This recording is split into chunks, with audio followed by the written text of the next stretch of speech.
Capítulo 4. A queda das máscaras. O silêncio que se seguiu à desculpa esfarrapada de Lila sobre sua lesão no pulso era desconfortável.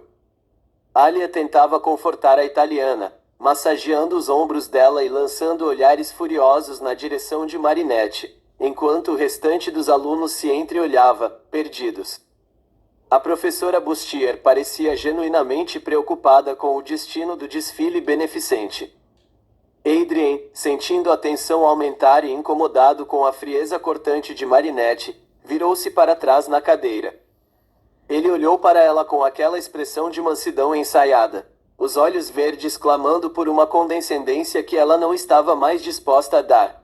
Marinette, por favor, disse Adrien, mantendo o tom de voz baixo para que apenas as fileiras de trás ouvissem, mas firme o suficiente para soar como uma cobrança. Não faça isso. O desfile é para as crianças do hospital.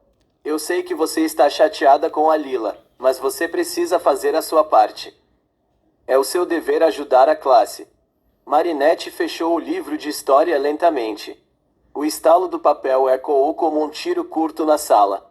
Ela encarou Adrien, os olhos azuis tão frios e afiados quanto duas geleiras. Adrien, por que você não faz esse trabalho? Rebateu Marinette, a voz perfeitamente clara, projetando-se por toda a sala de aula. Adrien piscou, pego de surpresa. O quê? Eu não sei desenhar roupas como você. O seu pai é o Gabriel Agreste. Cortou ela, sem um pingo da gagueira ou do nervosismo que costumava ter na presença dele. Você respira o mundo da moda desde que nasceu. Você estuda nessa escola há quase um ano e nunca ajuda em nada. Até a Chloé já ajudou em alguns eventos e campanhas da escola, mas você nunca mexe um dedo por ninguém aqui dentro. Por que a responsabilidade de salvar o desfile tem que cair nas minhas costas enquanto você só fica aí sentado, dando lição de moral? Um murmúrio de choque percorreu a sala. Ninguém nunca havia falado com o perfeito Adrien Agreste daquela maneira. O modelo sentiu o rosto esquentar, a fachada de bom moço trincando sob o peso da verdade direta de Marinette. Mas Marinette... Adrien tentou recuperar a compostura, adotando uma postura defensiva e ligeiramente ultrajada. Você é a representante de classe. Esse é o seu trabalho. Você assumiu essa responsabilidade com a turma. Marinette soltou uma risada anasalada, um som desprovido de qualquer alegria, cheio de um desprezo genuíno que fez Adrien recuar 1 centímetro. Eu não sou a representante, Adrien, disse ela, pausadamente. É claro que é. Vocês votaram para me tirar do cargo mês passado, disparou Marinette, a voz ecoando como um veredito de tribunal. A representante da sala atual é a Lila. E a vice-representante é a Alia. Adrien abriu a boca, chocado, olhando de Marinette para a Alia e depois para a Lila, que de repente pareceu muito interessada em examinar as próprias unhas. O quê? Eu não sabia disso. Gaguejou Adrien, genuinamente confuso, já que costumava passar as aulas flutuando em seu próprio mundo de isolamento e privilégio. E antes que você fale que não sabia, Marinette o interrompeu, apontando o dedo indicador na direção dele com uma autoridade que o calou instantaneamente. A turma inteira votou. Com exceção da Chloé e de mim. Todos os outros 30 alunos assinaram a petição que a Lila organizou para me destituir, alegando que eu era ausente e negligente com os interesses da classe. Ela olhou diretamente para Alia, que mudou de postura na cadeira, visivelmente desconfortável por ter seu papel naquilo exposto de forma tão crua. Então, Adrien, se você quer cobrar responsabilidade de alguém, cobre da sua querida amiga Lila e da Alia, continuou Marinette, cruzando os braços e recostando-se na cadeira. Elas queriam o poder, o título e os privilégios do cargo. Agora, que resolvam o problema do desfile. O projeto é delas. A responsabilidade é delas. Eu sou apenas uma aluna comum que, segundo a própria liderança desta sala, não tem competência para ajudar em nada. Adrien olhou ao redor, esperando que alguém contestasse, que Alia dissesse algo, que Lila apresentasse uma solução mágica. Mas o silêncio da classe era a maior confirmação de que Marinette estava cirurgicamente certa. Eles haviam cavado o próprio buraco movidos pela adoração cega a uma mentirosa. E agora, a garota que sempre os carregava nas costas havia simplesmente decidido deixá-los cair. Capítulo 5. O preço do esquecimento. O restante do período arrastou-se como um pesadelo acordado para a turma. A professora Bustier, visivelmente desconfortável com a lavagem de roupa suja que acabara de presenciar, tentou retomar as rédeas da aula, mas a energia na sala havia mudado drasticamente. Ninguém mais conseguia focar nas matérias. O peso da realidade havia se imposto, quebrando a bolha de fantasia em que o grupo vivia há 3 meses. Quando o sinal final tocou, anunciando o término das aulas, Marinette foi a primeira a se levantar. Seus movimentos eram precisos e calmos. Ela guardou seus cadernos, fechou o zíper da mochila e, sem lançar um único olhar para trás, caminhou em direção à saída. Adrien permaneceu estático em sua cadeira, observando a silhueta da garota desaparecer pela porta. Ele sentia um nó incômodo no estômago, uma sensação de que o controle que ele achava que tinha sobre a situação havia escorregado por entre seus dedos. Ele tentara manter a paz ignorando o problema, mas a paz de quem? Apenas a dele mesmo. E agora, o preço daquela omissão estava cobrando seu juro. Marinette desceu as escadas do colégio e caminhou de volta para casa sob o sol da tarde parisiense. Ao entrar na padaria, o clima ainda era tenso. Seus pais tentaram chamá-la, com rostos divididos entre a culpa e a irritação pelo ultimato da noite anterior, mas Marinette apenas acenou com a cabeça e subiu direto para o seu quarto. Ela trancou o alçapão, jogou as chaves na mesa e suspirou, sentindo o santuário de seu quarto finalmente acolhê-la. Você foi perfeita hoje, Marinette, disse Tique, saindo do esconderijo com um sorriso reconfortante. Você manteve a cabeça erguida. Eu só fiz o que eles queriam, Tique, respondeu Marinette, sentando-se em sua cadeira de design e olhando para o próprio reflexo no espelho. Eles queriam que eu me afastasse. Agora vão ter que aprender a andar sem mim. Enquanto isso, no pátio do colégio Françoise Dupont, o clima era de puro pânico. O grupo de amigos havia se reunido em um círculo tenso perto das escadas. O desfile beneficente era em 2 semanas, e a reputação da sala estava em jogo perante toda a escola, e o hospital infantil. E então, Lila? Perguntou Kim, cruzando os braços, o tom de voz misturando ansiedade e cobrança. O que nós vamos fazer? Você disse que seu pulso está inflamado, mas você é a representante. Você tem que ter algum plano B, não tem? Lila forçou uma expressão de fragilidade, segurando o pulso direito com a mão esquerda como se estivesse sentindo uma dor insuportável. Ah, rapazes, eu sinto tanto, choramingou ela, olhando ao redor em busca de simpatia. Eu tentei ligar para o meu amigo pessoal, o Jean-Paul Gaultier, mas ele está em um retiro espiritual na Índia e não pode atender. Eu queria tanto ajudar, mas sem o uso das minhas mãos, eu não consigo coordenar os tecidos. Mas você é a melhor amiga da Ladybug. Interveio Rose, a voz subindo uma oitava pelo nervosismo. Você não pode pedir para ela falar com algum estilista famoso? Ela é a heroína de Paris, todo mundo escuta ela. Bem, a Ladybug está muito ocupada lidando com uma ameaça secreta internacional que ela só me contou em total confidencialidade. Mentiu Lila rapidamente, os olhos piscando rápido. Eu não seria uma boa amiga se a atrapalhasse com problemas de escola, não acham? Nino ajustou o boné, trocando um olhar tenso com Max. A magia das histórias de Lila estava começando a perder o efeito prático. Pela primeira vez, as desculpas dela pareciam exatamente o que eram. Desculpas. Cara, estamos fritos, murmurou Nino, olhando para a namorada. Alia, você é a vice-representante. O que a gente faz? Alia bufou, a frustração acumulada do dia finalmente transbordando. Ela bateu o pé no chão, irritada com a audácia de Marinette em expô-los daquela maneira na frente de toda a classe. Quer saber? Chega! A Marinette está fazendo isso só para chamar atenção e nos castigar. Ela é egoísta, mas no fundo, ela ama desenhar e ama esse desfile. Ela só quer que a gente implore, declarou Alia, com uma arrogância cega. Eu vou ligar para ela agora mesmo. Vou dar uma bronca nela por ser tão mesquinha com as crianças do hospital e dizer que, se ela entregar os esboços até amanhã, a gente finge que esse teatrinho dela nunca aconteceu. Você acha que ela vai atender? Perguntou Milene, insegura. Ela sempre atende. É a Marinette, respondeu Alia com total convicção, pegando o celular do bolso. Alia destravou a tela, entrou no aplicativo de contatos e digitou Marinette na barra de pesquisa. O resultado foi uma tela em branco. Nenhum contato encontrado.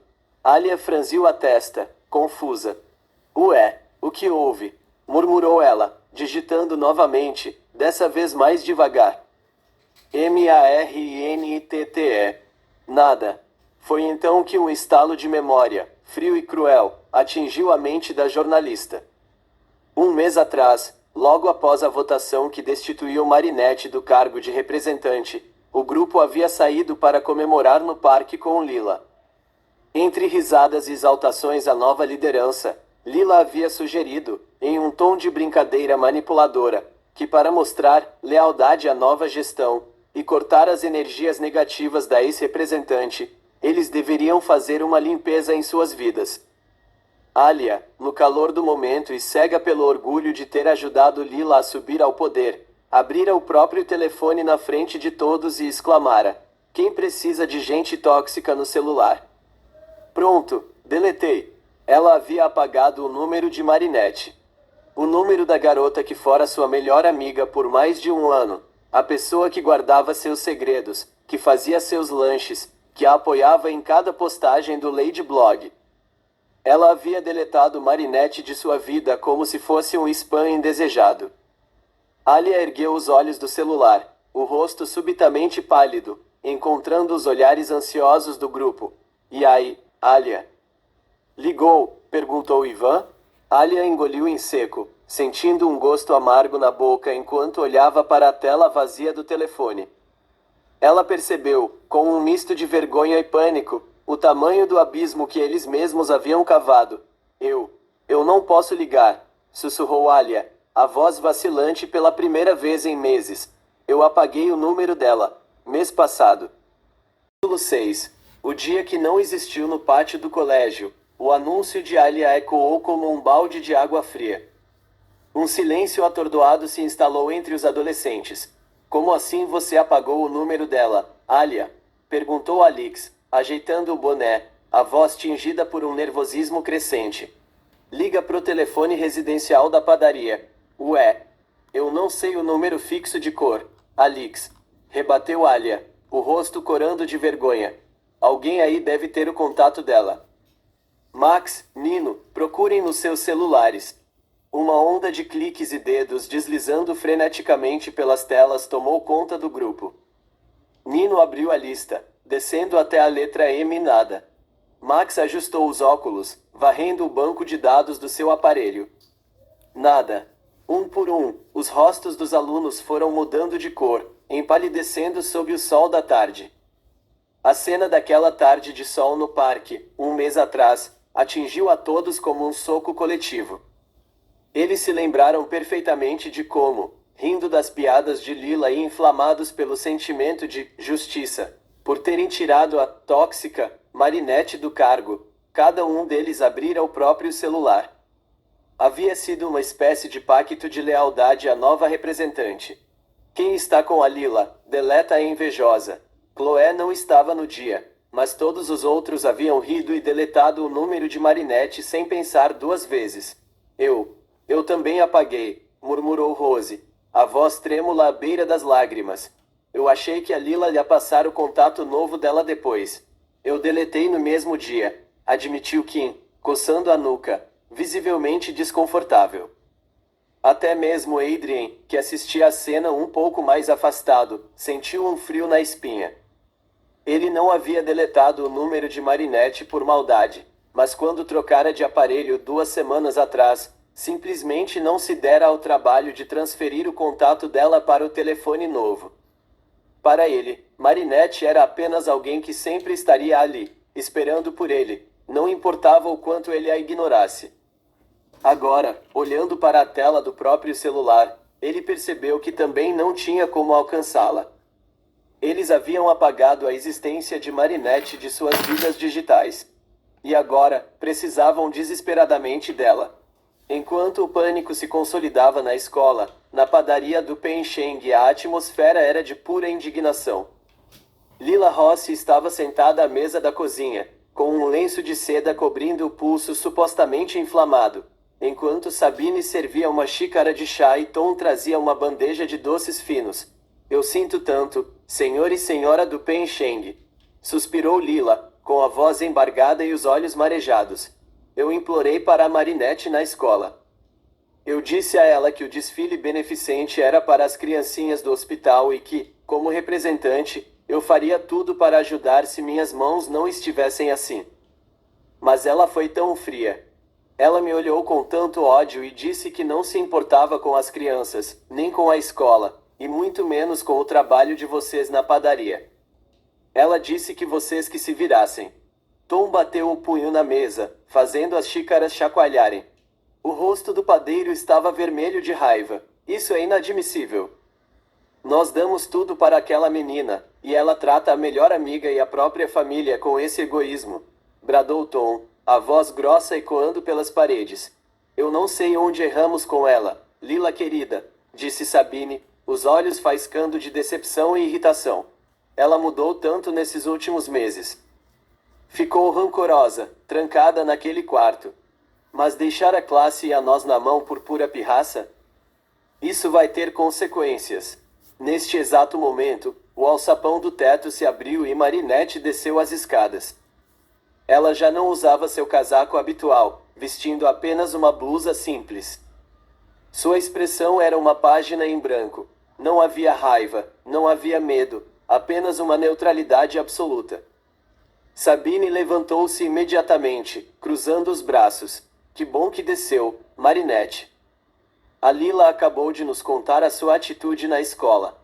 Você se recusa a ajudar no desfile e ainda desrespeita a representante da sua sala? Onde está a garota prestativa que nós criamos? Marinette nem sequer olhou para Lila, que se encolheu na cadeira fingindo medo. A garota caminhou até o balcão, pegou um copo de água e tomou um gole devagar. Depois, virou-se para os pais. Mãe, pai. Só me tira uma dúvida, disse Marinette, a voz calma, quase clínica. Amanhã é qual dia? Sabine piscou, desestabilizada pela pergunta que parecia totalmente fora de contexto. Ela olhou para o calendário digital na parede da cozinha. Amanhã? Amanhã é 29 de julho. Por quê? Respondeu a mãe, o tom de voz ainda ríspido. E 29 de julho é o quê? Perguntou Marinette, olhando diretamente para o pai. Tom franziu a testa, a raiva ainda estampada no rosto, cruzando os braços com impaciência. É o dia da entrega do trabalho e dos esboços do desfile que você abandonou, Marinette. O dia em que você decidiu virar as costas para os seus amigos e para as crianças do hospital. É isso o que é. O silêncio que se seguiu na cozinha foi devastador. Tiki, escondida no bolso de Marinette, apertou os olhinhos com força, sentindo o coração quebrar pela sua portadora. Amanhã, 29 de julho, era o aniversário de 15 anos de Marinette do Pencheng. O início da sua juventude. Uma data que, em qualquer outra família, seria planejada com meses de antecedência, com festas, doces e abraços. Mas para Tom e Sabine, obcecados pelas mentiras reluzentes de uma estranha, a data havia sido completamente apagada, substituída pelo cronograma escolar de Lila Rossi. Marinette olhou para os dois. Não derramou uma única lágrima. A dor dos últimos 3 meses havia calcinado qualquer rastro de fragilidade ali. Ela colocou o copo vazio sobre o balcão com um clique suave. Eu não esperava nada de vocês, disse Marinette, as palavras saindo pausadas, frias e cortantes como diamantes. E mesmo assim, vocês conseguiram decepcionar. Antes que Tom ou Sabine pudessem processar o peso daquela frase, ou o vazio que se instalou nos olhos da filha, Marinette deu as costas, subiu os degraus e fechou o alçapão, deixando para trás um silêncio sufocante e a primeira faísca de uma culpa que eles ainda não sabiam como carregar.